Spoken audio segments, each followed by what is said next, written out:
Listen to me carefully. Blaxxun cannot act just anywhere, or on just any episode from the past. Not because it does not want to, but because the simulation does not function like an infinite archive that one accesses from the outside. It functions through densities, through zones of coherence, through knots of information anchored to a specific territory. Our technology can only open a historical reinstantiation where the causal, material, and cognitive trace remains intense enough to sustain a stable layer without disintegrating. In simple terms, the farther from the original point, the more noise. The wider the area, the more bifurcations. And the greater the bifurcation, the greater the risk of collapse. That is why our radius of action is limited. We cannot rewrite continents.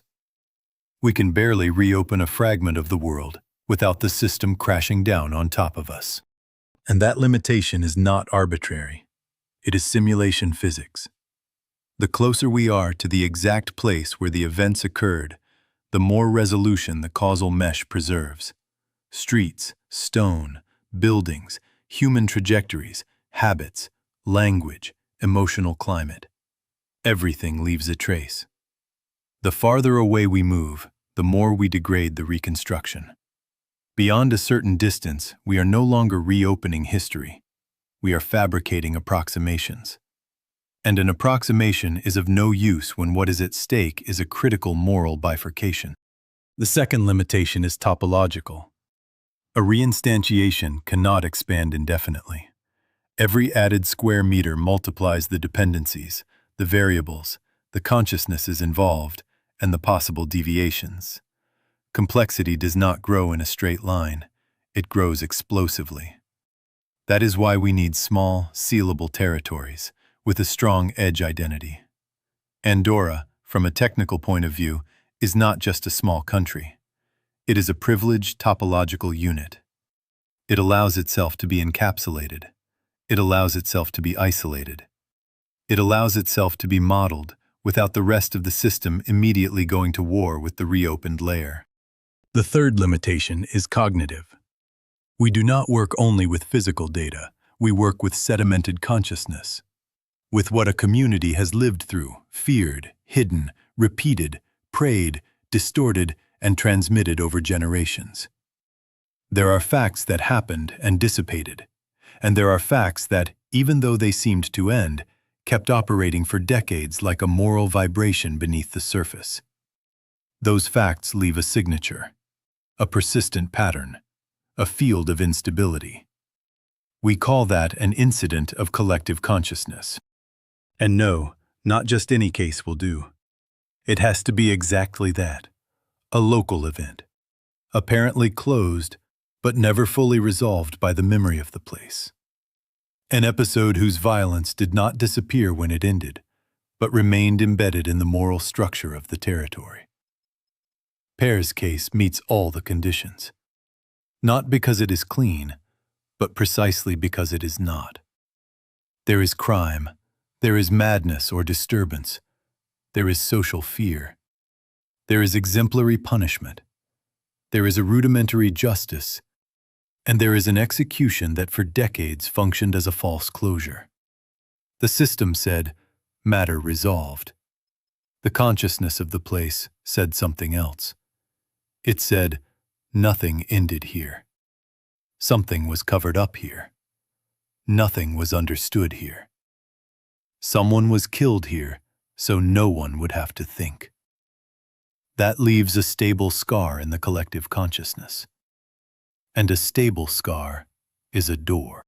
Now then, entering a door like that does not allow for errors. We have to win.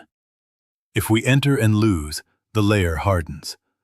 The system interprets that the original version has resisted the challenge and seals it with greater force. After that, not only do you fail to correct anything, you turn the injustice into an almost fixed point. You make the wound more stable. You consolidate the horror. That is why we could not send just any brilliant person, or a modern jurist, or a technician. We needed a closed consciousness with total compatibility with the Andorran matrix. We needed Antoni. Because it is not enough to know the law. You have to know how Andorra speaks when it is afraid, how it falls silent, how it justifies itself, how it invokes God, how it confuses order with punishment, as an example. Antoni is not just a possible lawyer. He is a form of intelligence that the system recognizes as legitimate within that layer. A cultural interface of extremely high compatibility. Brutally put, we did not send him because he was the best. We sent him because he was the only one who could win without being rejected by the very moral fabric of the reinstantiation. And even so, it was not enough to win legally. We had to win systemically. We had to produce an absorbable divergence. We had to get the layer to accept a different outcome without expelling it like a foreign body. That was the real difficulty. Not to obtain a sentimental acquittal, but to introduce a moral correction that the system could integrate without breaking. And do you really believe that Blaxxun does all this just for justice? Do not be naive. Justice is the presentable face of the experiment. The real objective is much greater. We want to demonstrate that a high-density historical anomaly can be corrected locally, without collapsing the active line of the present.